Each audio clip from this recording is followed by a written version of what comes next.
Hi மக்களே, எல்லோரும் எப்படி இருக்கீங்க? நல்லா இருக்கீங்களா?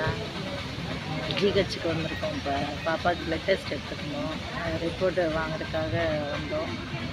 எல்லோரும் எப்படி இருக்கீங்க? ஒவ்வொரு நாளும் தெய்வத்து மேலே அதிகமான அன்பும் பாசமும் இன்னும் எனக்கு அதிகமாகிக்கிட்டே தான் இருக்குது, ஒழிய குறையலை, ஒரு நாளும் குறையாது. அந்த நம்பிக்கையோடு தான் நான் வாழ்வேன். எப்போவும் இந்த பிறவியே நான் அவருக்காக எடுத்ததை தான் நான் நினைப்பேன் எப்போவுமே.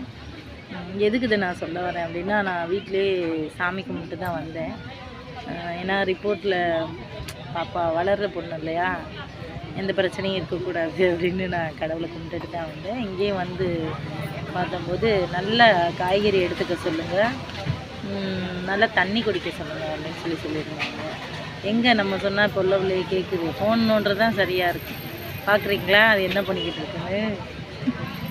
இங்கேயும் வந்து அந்த ஃபோனத்தை நோண்டிட்டு இன்னைக்கு காலேஜை கட் அடிச்சுட்டா. என்ன பண்ணுறது, ஆஸ்பத்திரிக்கு வரணும்ல, காலேஜ் போக முடியாத சூழ்நிலை வந்துச்சு.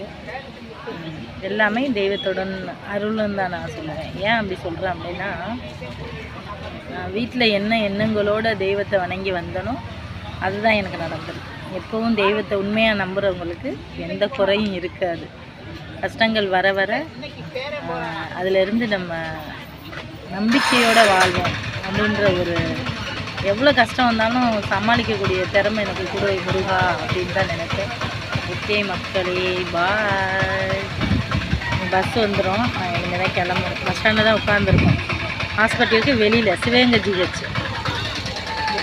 பெரியதாங்கத்தில் பேர் கோயில் இருக்குது, பிள்ளையார் கோயில். இங்கே தான் உட்காந்துருக்கோம். அதுக்கு மேலே நல்ல காற்றோட அரச மரம் பாருங்க,